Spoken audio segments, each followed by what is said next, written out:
tack on to the other tool video. I'm staying at a friend's place, actually like not very far away from the ranch. She was kind enough, she's local, she's kind enough to let me stay here for a couple weeks. So I figure out what I'm doing, and in exchange I'm helping her like fix up her, she's got a couple horses and the fence is like not doing well. So I was like, I'm gonna help you patch up that fence properly,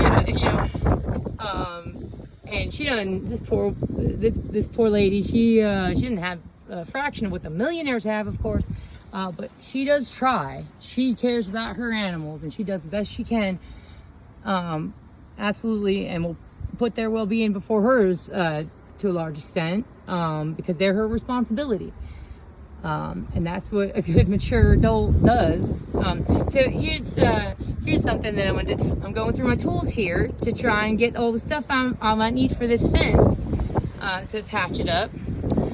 You know, I need to get some bits for these particular, I can't use my drill because again, this won't come out. It's rusted in there because they left this out in the elements in the salty seawater. No matter how much I try, I'm trying to get this out and it won't come out. And it won't twist open so that these will like even loosen to let it go. All right, and it's rusted. So she has a drill. I need another bit that will fit these. And I had one of these, another one of these. So the barn had like at least a couple of these too, but those had they looked a little bit. You could tell they looked older. They were more scuffed up and such. And they had a bit of writing on them, marker, but it would be easy for them to put marker on my new one. Except that again, mine looks significantly newer, and theirs are a little more scuffed. I had one of these too. I have this one. See the drill bits in there, and then I had one that had bits for everything.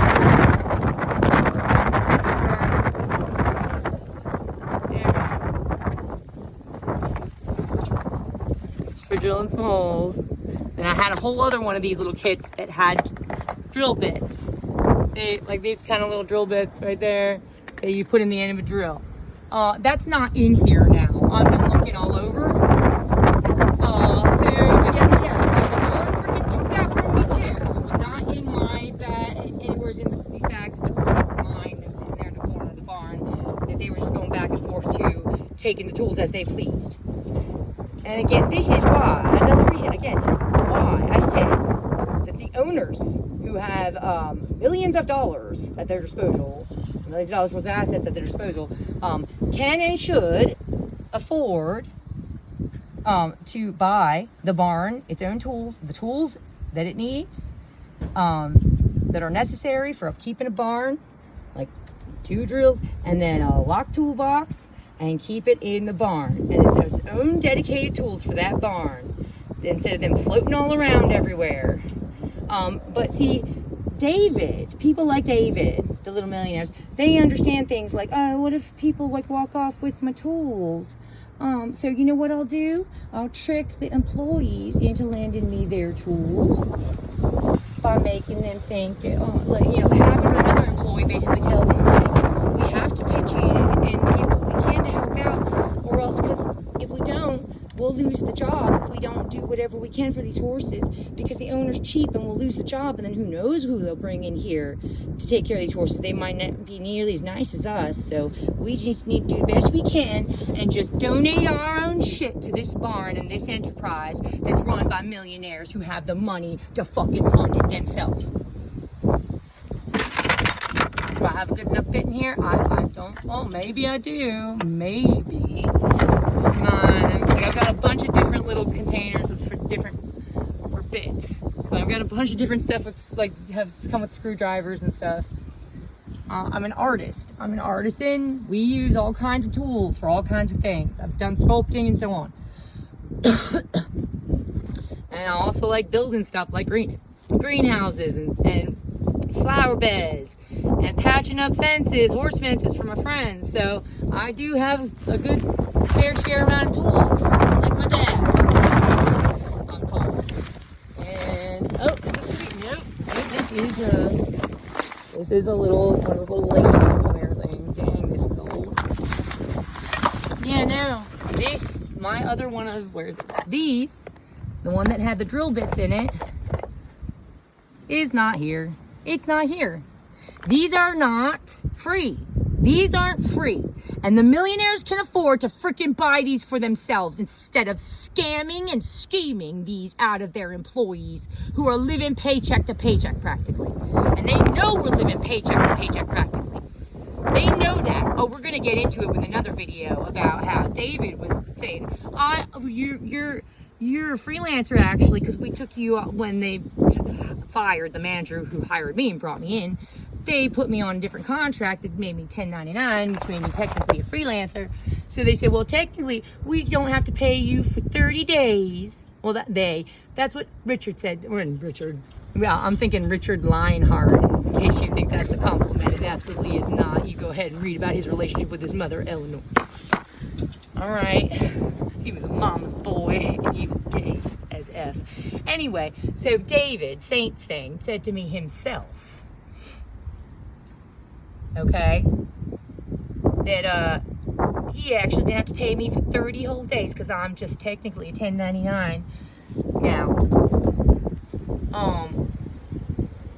When I was telling him, you know, a lot of my problem here has been I can't pay for things because my paycheck keeps getting thrown off. You guys don't seem to be able to get me my paycheck in a reasonable amount of time. It's ridiculous that it's been delayed so many times for so many reasons since I got here. It's throwing off my ability to buy my medicine, my ADHD meds. It's throwing off my ability to pay my automatically scheduled bills, like my phone bill. I've got other bills, even though, I think they probably just assume, oh, well, you don't have to pay utilities because part of your pay is you get to park up your rig here. We have other bills, guys, and we have to eat. Like, seriously, I didn't think that I would have a steady job like I had, or sort of steady, you know, one where I was doing work and supposed to be receiving an hourly wage and was able to park up my rig for free in a lot. I did not think in that situation that I would actually start to have to worry about how I was going to eat. But that's exactly what happened.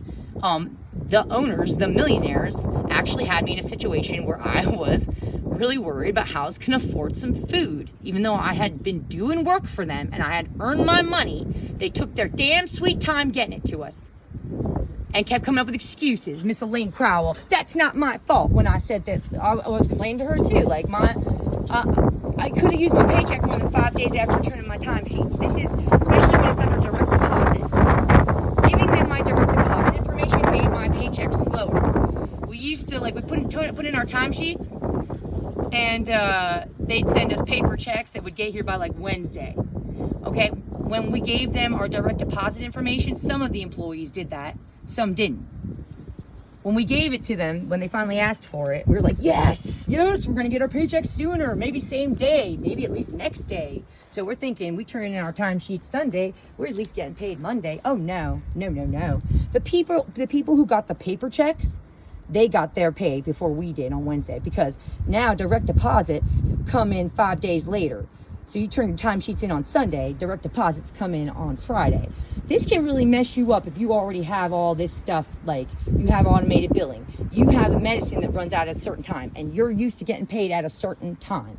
And that's just one way in which, my paycheck was delayed. It was delayed for two to three reasons, 2 to 3 times. I think almost every paycheck that I got there, except for the one from the manager that got fired.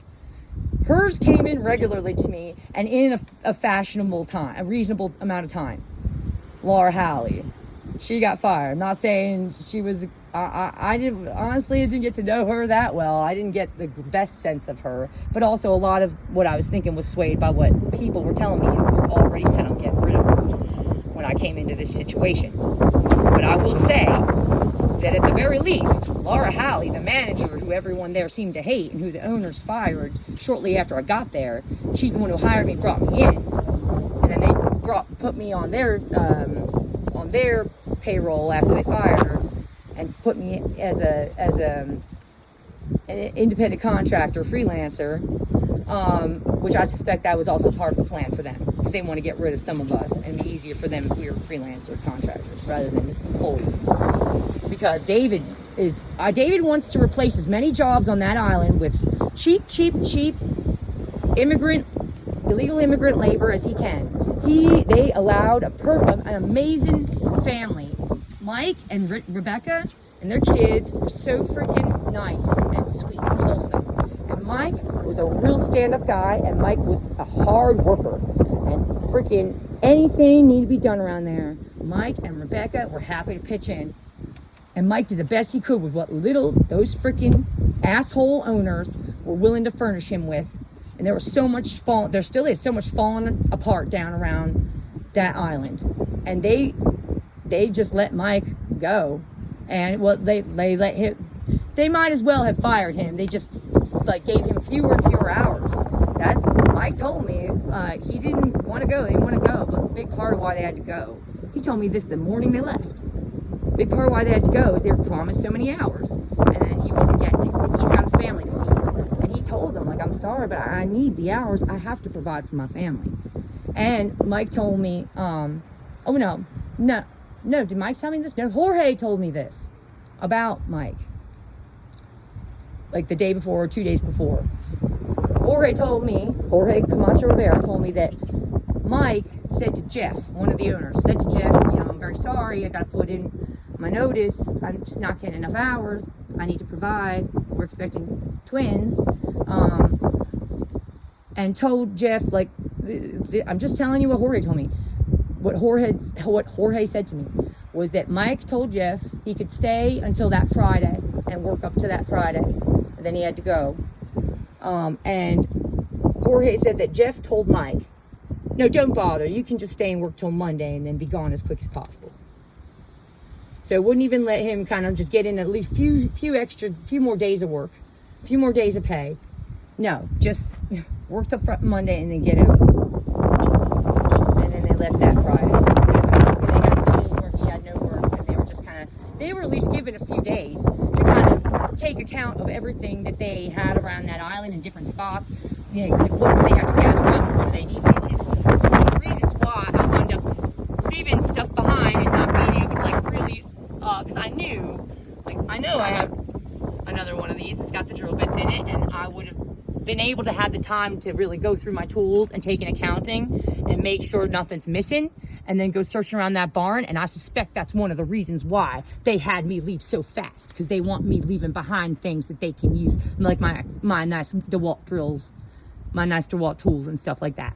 They're hoping that I'm going to leave some stuff behind that they can profit from. The Millionaires are hoping to profit from the investigative journalist who's trying to get a network of pedophiles shut down. I dedicated the last 2 years of my life, almost every second of spare time I have, and I'm not getting paid for it either. I'm doing it because it's the right thing to do.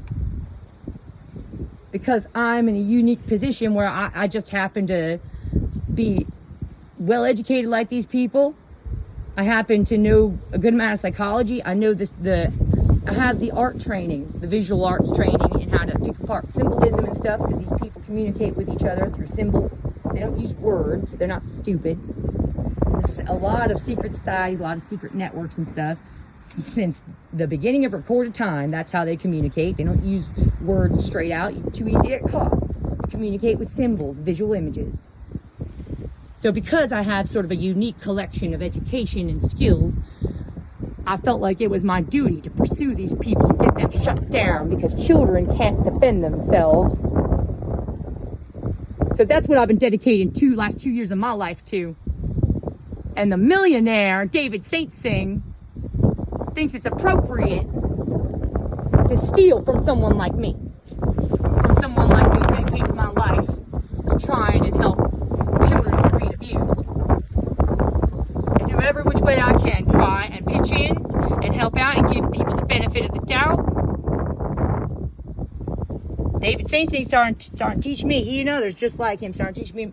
This is how they wear down your things like your hope and your trust and your faith in humanity, by being pieces of shit. They're not human beings. By the way, I've made a video already in another channel, and I'll make one maybe sort of repeating roughly the same stuff. You are not necessarily a human being just because you're born into a body that looks like a human being. You are Homo sapien. Technically, genetically, your DNA makes you a Homo sapien. Human being is a way of living. It's a set of priorities. Okay? It's having integrity. It's having substance to your word. It's not taking advantage of people. Now, if you might be in the body of a Homo sapien, but if you don't behave and live like a human being, if you don't adhere to those certain standards and boundaries, then you are not a human being. You are a clever trained monkey. You are just a Homo sapien. You're not even in the same species as me, David. That's what I think. I'm a human being. You are a Homo sapien. You are a clever trained monkey. You know how to make money. That is your first thought with everything, I can tell. I know those people when I see them. I smell them anymore. When you see something, your first thought is how to make money off of this. Not, oh, is it beautiful? Or whatever, you know? Oh, was there any deeper meaning to this? No. Money, money, money, money. At all costs. No matter who you have to hurt, no matter who you have to scam, no matter who you have to trick or lie to. Absolutely. I will not allow you to get away with this. I won't allow you to walk away, hands clean, scot-free, getting away with taking advantage of a person like me who absolutely dedicates my life to doing the very best I can to be the very best human being I can be. You have, God knows how much more resources, access to how many more resources than I do. This is everything I have in the whole world. I don't even own this RV. It's not paid off. Everything in it, that's all I have. And he thought it was appropriate. And again, you know, if I'm smart enough, I'm educated enough, I'm motivated enough, I'm creative enough. If I wanted, if all I cared about was money and being in high society, I'd have it by now. I have more than what David Satsing has by now. But I have different priorities than David Satsing has. That's the difference between he and I. I'm smarter than he is. I already clocked that too. I'm more intelligent than he is because I have more empathy. And if you're low on empathy, guess what? Your intelligence is going to suffer. So David Satsing is definitely low on empathy, and so his intelligence has definitely suffered for that. I'm smarter than he is. I might even be better educated than he is. I could have everything he has, but I prioritize different things. I have the priorities of a human being. He has the priorities of a shitheel. In my opinion, I don't care how many little pieces of paper he has in the bank account. He is worth less than the maggots crawling around inside the asshole of a dead rat. David Satsing of Thomasville, North Carolina. Just to be clear on that. He has less utility than pond scum. Disgusting creature. I expect to have all this compensated. I already told them. I already texted Elaine. I ought to be compensated for all this. You will have my PayPal address. Send me the money. Calculate how much this shit costs. Also waste of my time, my gas money, other opportunities. When you lied to me about the parameters of this job and lured me down here, because I had other work camping jobs I could have gone and done in other places, and I wouldn't have wound up with my kitten being dead out back behind your barn. How about you I told Elaine, why don't you take out a calculator? Do you have any pets that you love, Elaine? Why don't you take out a calculator, calculate how much that pet is worth to you in dollars, and then you go ahead and compensate me that. Send it to my PayPal. And don't forget to compensate me for wear and tear to my tools, the loss of some of my tools. Absolutely shameful. Elaine Crowell, David Satsing, Jeff Kronsick, you people are disgusting. You're not even barely registered as people. You are shameful creatures, shameful. And I absolutely am going to make sure that the general public understands how disgusting you are.